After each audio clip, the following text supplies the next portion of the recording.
বিকাল হতেই মা একদম রথে স্পেশাল পাঁপড় ভাজা নিয়ে এসেছে, সাবুর পাঁপড়। এটা হচ্ছে, এটা কি পাঁপড় জানি না, হার্ট সাইজ, বেশ সুন্দর লাগছে দেখতে। এখানে ব্যাট পাঁপড়, এখানে এগুলো কি পাঁপড় বলে জানি না, মশলা পাঁপড়।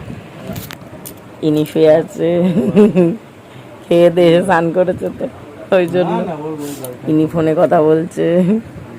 এখানে সব পাঁপড় খাবে। মা পাঁপড় ভাজা খাও, তোমাকে দেখাই।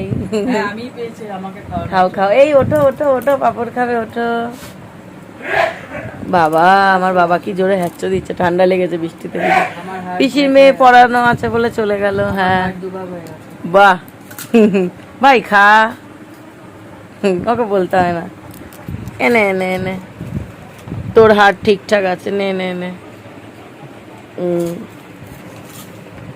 এ নাও এ নাও এ নাও, তোমাকে হার্ট দিলাম। বাহ, এরা কি পাঁপড়ের ভক্ত, আমি জীবনে খাই না। খাও খাও, আমার বাবা ওই ঘরে বসে খাচ্ছে।